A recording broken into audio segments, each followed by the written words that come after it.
Hello and welcome to another video. So today we're playing an aggro neutral rune, so I'll probably just list this as neutral rune of course, but this is an aggro variant, so just that out straight out of the gate. This is from HSK Anvil, I think it is. It's HSKA something. Either way, I pulled it from the just from Twitter through hashtag Shadowverse decks, where we pull most of our decks from, but I obviously like to shout out those that I either know or am able to easily reference, so why not? Anyway, this deck is actually pretty good. I've had a little bit of time to test it out and it's been a lot of fun. It's both reasonably cheap and inexpensive, especially for a neutral rune. Neutral rune is usually heavily ginger focused, but the aggro ones are a lot easier to use and a lot more effective in that way.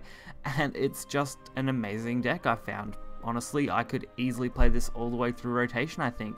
It's both fun, it's easy to pick up, it's cost effective, why not? So we're going to get right into it and check it out.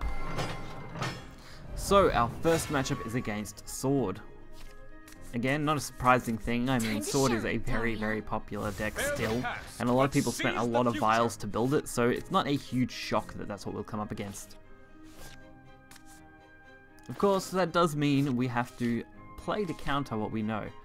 But with this kind of deck at the same time, you can pretty much just curve out, aiming for as many early drops as you can, and just kind of flooding the board as effectively as possible. Of course, Goblin and Paradise Vanguard are both really good cards, especially for a 1-2 hit. Of course, there are better 2-cost cards out there for this, especially Witch of Sweets. It's a great draw card, and most of the time you will get its effect off. So there is Sky Commander Celia. We are going to be able to pretty easily block that. Actually, with Pure Heart, that's just a little bit better than using our Grimnir. Does mean we'll probably lose this Paradise Vanguard, but that's the sacrifice I am willing to take. And back I go. And there is Mars. Mars is a little bit of trouble because we can't immediately deal with it, but we should be able to pretty easily flood this board a little bit, get all these low-cost things out. Obviously, I missed this play, which I really shouldn't have. I should have actually used the Wise Merman first, of course, boosted one of the neutrals and got 1 extra damage. And 1 damage in this deck in particular can be the difference between winning and losing, so making a mistake like that can be detrimental to the deck. So do learn from my mistakes and make sure you play things like Wise Merman first. It's just that I'd already set up those attacks as soon as I played Pure Heart. So, Actress, probably the better card to go with this turn, and then probably Grimnir, so that gets a boost as well. Unfortunately, it does mean I've still got to use pretty much all of these to get rid of this. It's not optimal at all.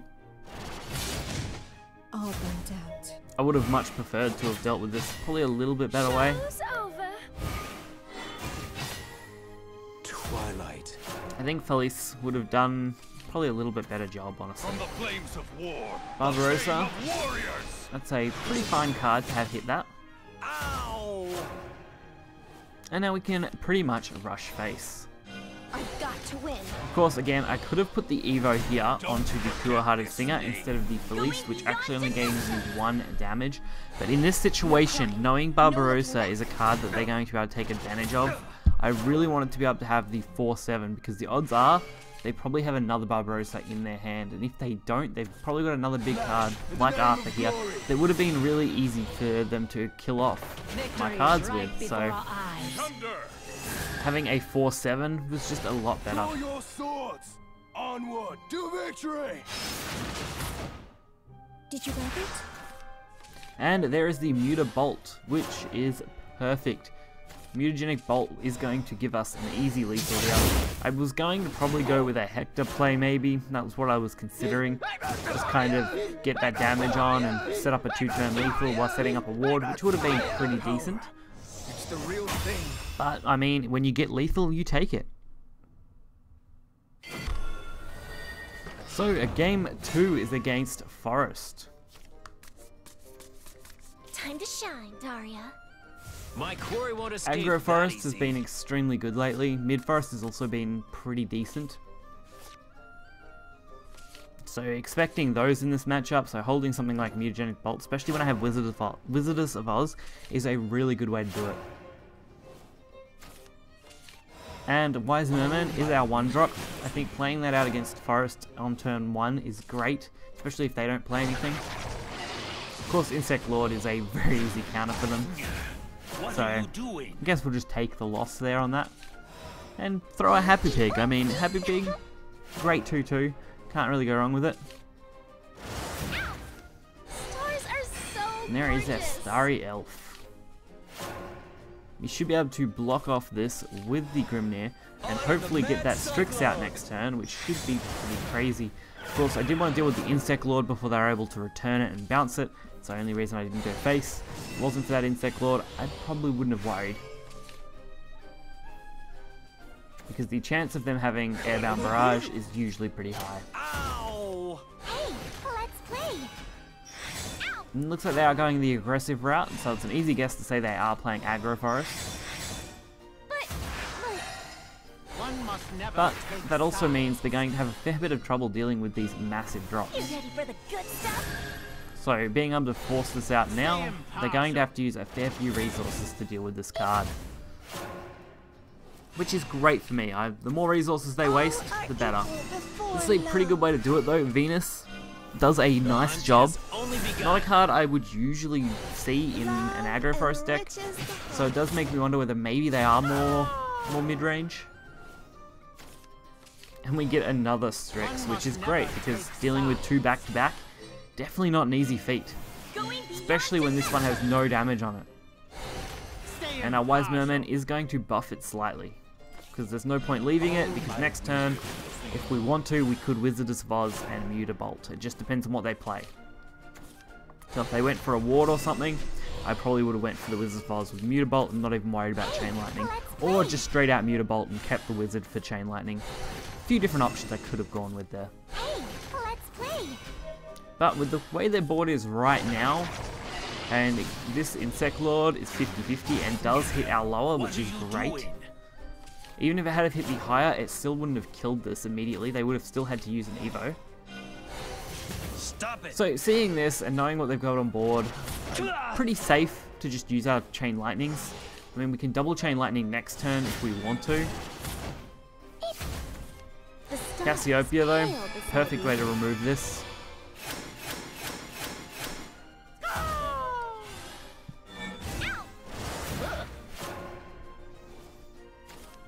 Now I just pretty much need a good turn, so Chain Lightning to the face will put them to 6,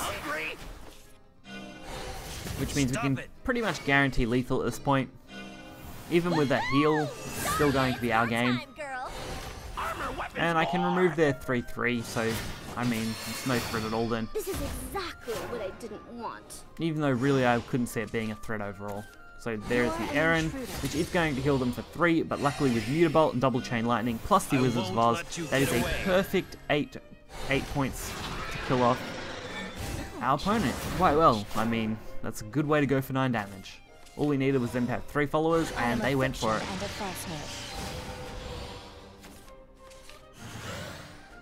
So, Muta plus double Chain Lightning to the face. Plus, I'm sure we could have survived probably one more turn. So if we needed to, we would have pretty much sealed this game very easily. Nice marksmanship. And our final game for this video is a reasonably quick one. This is Haven. Haven normally knocks me around a bit, especially with decks that are more aggressive like this, because Haven's Tenko Shrine now can absolutely decimate low-cost followers. Luckily, one of the biggest counters to that is to pay big-cost followers, like Impartial Strix, which is really hard to remove, especially on a turn 4 if you're going second. We are going first, unfortunately, though, so we don't get quite as much advantage as I want. But Merman, I mean, we get to play it, so why not? Merman on 1.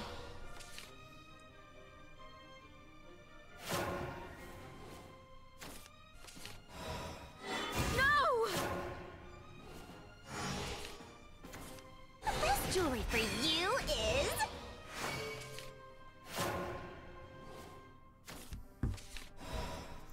And there is a Grimnir the War Cyclone. No!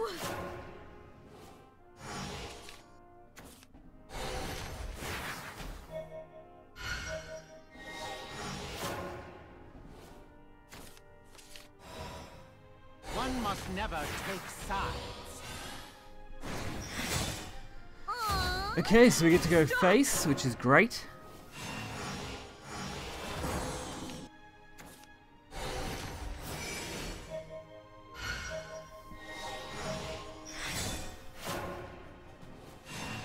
And we have set up our board very, very nicely.